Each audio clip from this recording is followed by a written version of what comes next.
Estamos en comunicación con una persona que es amiga de este programa. Ahora hace un tiempito que no estamos hablando. Y ayer me preguntaba por qué hace un tiempito que no estábamos hablando. Y básicamente tiene que ver con esto que nos pasa como país. Que en el último tiempo terminamos más hablando de cuestiones nacionales que de temáticas internacionales, como en algún momento, cuando estábamos un poco más tranquilos como nación, podíamos meternos e investigar. Pero bueno, evidentemente con una devaluación del 100% sobre la moneda, con una caída del consumo interno, con mayor desempleo y con un poco todo lo que dijimos al comienzo del programa, se nos hace difícil hablar sobre cuestiones que fueron en estos últimos meses ajenas a la Argentina. Pero bueno, en relación a esto, en algún momento, cuando todos estábamos más tranquilos y más analíticos, hablábamos con Jodor Halit. Jodor Halit es investigador del Instituto de Diversidad Cultural de la Universidad de 3 de Febrero. Él además es licenciado en Ciencias Políticas y Estudios Internacionales por la Universidad Torcuato Di Tella y es un experto de temas de Oriente Medio. ¿Qué tal, Jodor? Buen día. Marcelo Aymar te saluda. ¿Cómo estás? ¿Qué tal? Buen día, Marcelo, muy bien. Saludos a todo el equipo y la audiencia. Gracias por volver a invitarme. Es cierto que hace rato que no hablamos y la verdad que estoy muy contento de poder participar de nuevo. Es que me parece que tiene que ver un poco con esa explicación que yo decía al principio y esta semana estuve preparando esta charla con vos y la primera pregunta que quería tratar que nos informases, que nos dijeses tu punto de vista, es sobre esa línea que hay en el norte de Siria, una vez concluido el conflicto, que en realidad también tendríamos que ver si vos considerás que ese conflicto está terminado y hay una zona de paz en líneas generales en ese territorio y en ese país, pero en esa zona norte de Siria está ocupada por las milicias kurdas que fueron apoyadas por en su momento el gobierno de Barack Obama, hoy en día la administración Trump, y ahí hay en realidad una pregunta que es esencial, que es si este ejército democrático sirio, que en mayor medida está conformado por kurdos, ha logrado eliminar al ISIS, al Estado Islámico, al Daesh, y cómo crees que eso opera con el gobierno de Bashar al-Assad. Ok, primero, si me permitís, voy a hacer un comentario con lo que decías de no abordar temas de política internacional en este último tiempo.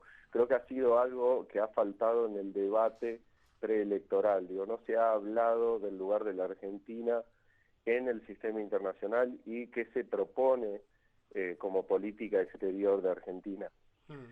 Eso a un lado. Con respecto a Siria, para entenderlo, básicamente lo que pasa en Siria tenemos que tener en cuenta o analizar la situación en tres niveles, ¿no? Un poco vos lo ibas mencionando, a nivel internacional, en el mismo Siria, tenemos un conflicto entre dos campos. Por un lado, lo que es Estados Unidos, Francia, o la Unión Europea, y por el otro lado tenemos básicamente a Rusia. Ya a un nivel más regional también tenemos en Siria un enfrentamiento entre, por un lado, lo que es el campo de Arabia Saudita con Arabia Saudita con Israel, con Qatar y en parte Turquía. Por el otro lado tenemos Irán y después hacia adentro obviamente tenemos el gobierno enfrentando a una variedad de actores, entre ellos hoy día lo que es este gobierno democrático de la región autónoma, o así lo han denominado, en el norte de Siria, que está controlado básicamente por milicias kurdas con, como vos bien decías, el apoyo de Estados Unidos y también de Francia, que es un actor que por ahí no lo mencionamos mucho, pero que también está presente y apoyando a este gobierno turco. Si bien encontramos alguna especie de paz, y esto se refiere a esta frontera que vos mencionabas, que se ha transformado en relativamente estable en los últimos, yo diría, 2 años, 3 años, y que está básicamente definida por lo que es el río Éufrates. Si bien encontramos alguna paz, no es una paz completa. Todavía hay por un lado hay una presencia todavía de Estado Islámico, aunque sea mínima, no solo en Siria, sino también en Irak. Y por el otro también tenemos especie de congelamiento de la frontera entre lo que es el gobierno sirio y los kurdos, pero también tenemos otra zona de conflicto que es Idlib, que hemos visto en estas últimas semanas, el recrudecimiento o el reinicio de actividades militares y básicamente el gobierno sirio con apoyo de Rusia tratando de recuperar el control de ese territorio. Yo diría que hoy día el conflicto todavía sigue vivo, no ha llegado a su fin, lleva ya 8 años el conflicto en Siria y no se ve una solución todavía a corto plazo. Creo que eso es lo más preocupante y tiene que ver con que no se encuentra un denominador común o un acuerdo de paz entre los actores principales, que son Siria y Rusia por un lado, Estados Unidos con los kurdos por el otro.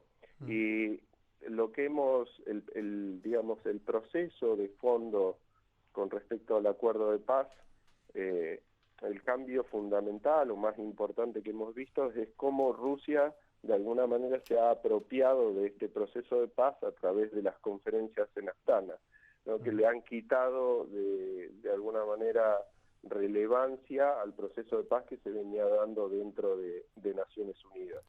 Jodor, ¿qué tal? Luciano lo saluda. Buen día, Luciano. Buen día. Usted recién mencionó a Idlib, esta provincia que está ahí en el norte de Siria. ¿Quiénes están resistiendo en Idlib? Porque dicen que el ISIS ya no existe, pero también hay cierta resistencia. Está Turquía, está Rusia bombardeando ese lugar. ¿Quiénes son los que están resistiendo ahí en el norte de Siria? Bueno, en esa región hay varios actores y la resistencia tiene que ver a grosso modo con todos los rebeldes que fueron desplazados a través de procesos de paz parciales, particularmente que se dieron en el sur de Siria.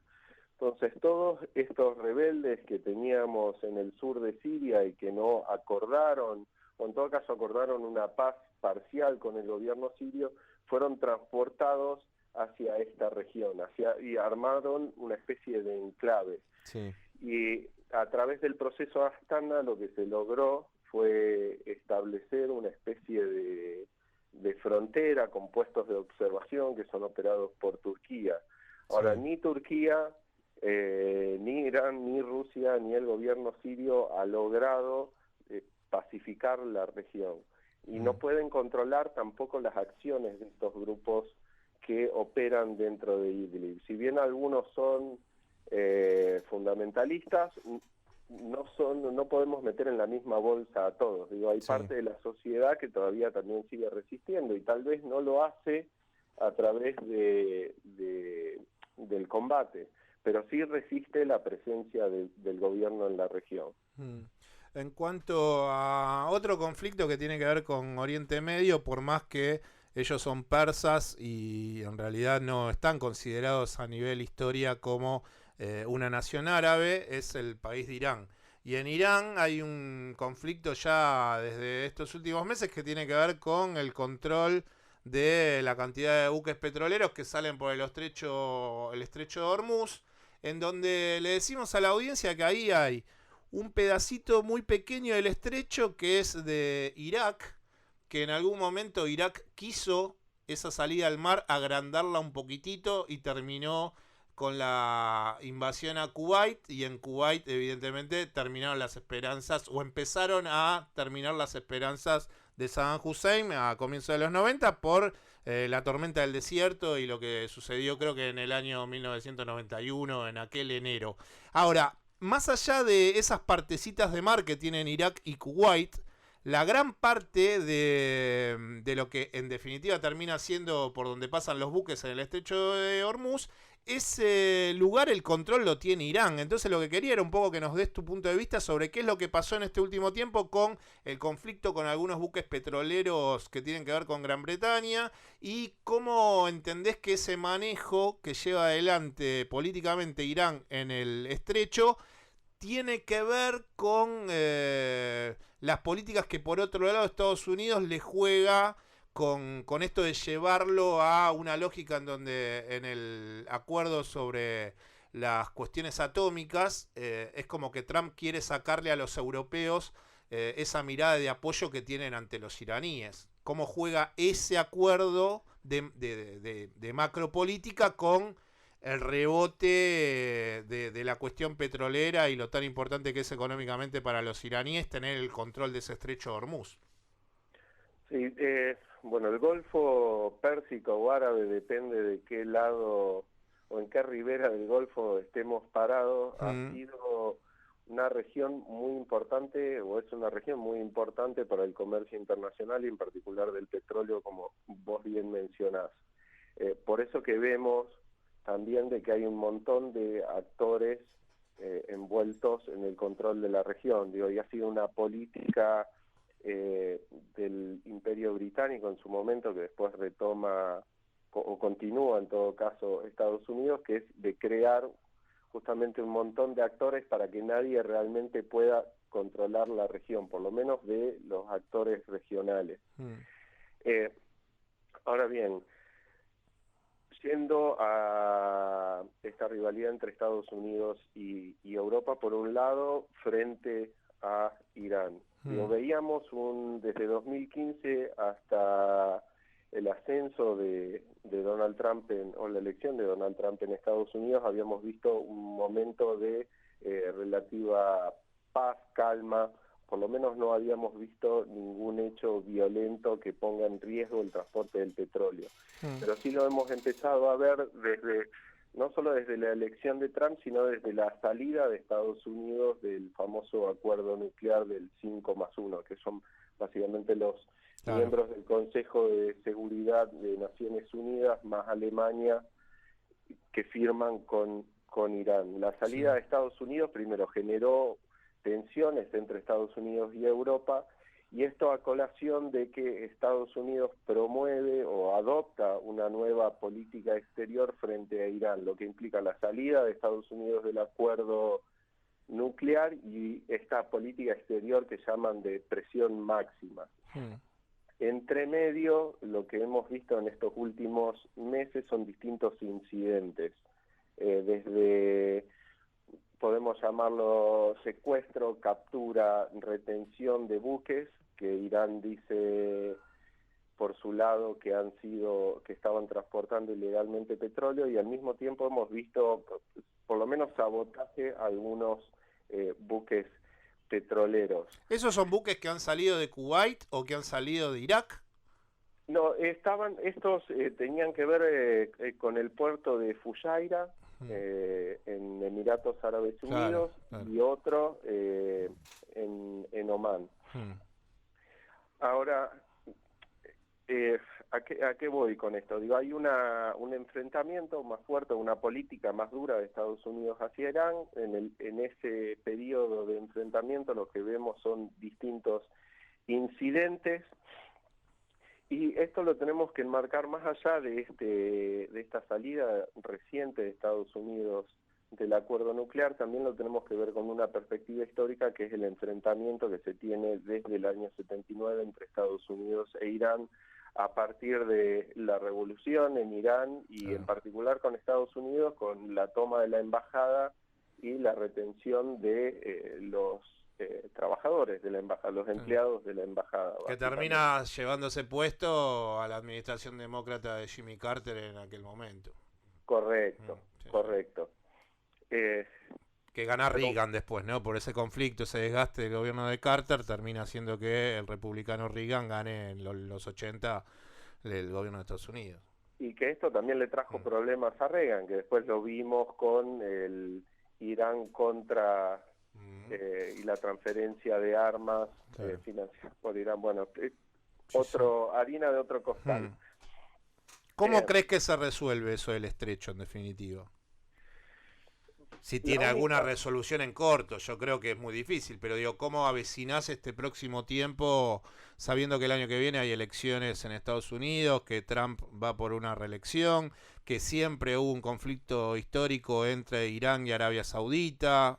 ¿Cómo ves que va a esa parte del mundo en tanto el nivel de ganancia que transita por ese estrecho, llevar adelante la cotidianidad de este conflicto, en definitiva, porque hay un montón de actores ahí que seguramente no les pasa las cosas que quiere que le pasen? Tal cual, digo, en principio lo que apuntaría es que ya el Golfo creo que está, o la ruta a través del estrecho de Hormuz está perdiendo importancia dentro del comercio internacional, o alguna importancia, en el sentido de que se han empezado a desarrollar vías alternativas para el transporte de petróleo. Esto lo sabe Irán, lo saben también los Houthis o Ansarullah en Yemen, por eso que han atacado no solo a estaciones de acopio de petróleo, sino también a tuberías para el transporte. Ahora, a corto plazo es difícil pensar en una relajación completa o una resolución del conflicto. Sí, lo que podemos pensar es que afloje un poco la situación para que no impacte tanto sobre el comercio del petróleo en sí y el precio también. Claro. Pero como es histórico el conflicto y los republicanos saben que plantearse de una manera dura ante Irán le genera votos, es un cálculo que están haciendo. ¿Hasta dónde podemos presionar a Irán para ganar votos sin tener un gran impacto sobre la economía internacional? Claro. A corto plazo no creo que veamos un conflicto armado entre Arabia Saudita e Irán, o Estados Unidos e Irán, o Israel e Irán. Y en este sentido creo que es importante traer a colación el último evento de la semana con respecto al tema, que fue esta predisposición de Israel a formar parte de una especie de fuerza militar que proteja el tránsito en la región, y la respuesta de Irán, que fue, bueno, si Israel participa de esta fuerza militar, lo vamos a considerar una agresión a la cual vamos a tener que responder. Bueno, Jodor, sí, para concluir creo que te corté con algo final. Perdón, sí, no, lo que iba a decir es básicamente que un conflicto armado no es lo que se espera ver, por lo menos en el corto plazo, y que Estados Unidos ha empezado a retroceder un poco con su política de máxima presión. Se ha visto, han sucedido algunas reuniones, aunque detrás de bambalinas, como para tratar de relajar esta tensión y evitar tener el impacto negativo sobre el comercio internacional. Bueno, Jodor, sabes que somos unos apasionados de estos temas en este programa, así que te mando un abrazo, gracias por estos minutos, buen fin de semana y bueno, mañana si vas a votar, espero que te toque un lindo día, como todos esperamos acá en este país. Cómo no, muchas gracias por la invitación. Chao, Jodor, te mando un abrazo. Igualmente a ustedes, hasta luego. Chau, chau. Quien está hablando con nosotros era Jodor Khalid. Jodor Khalid es investigador del Instituto de Diversidad Cultural en la Universidad de 3 de Febrero y además es licenciado en Ciencias Políticas y Estudios Internacionales por la Universidad Torcuato de Itela. Es experto sobre temas de Oriente Medio y estuvo aquí en AM 1420 con vos.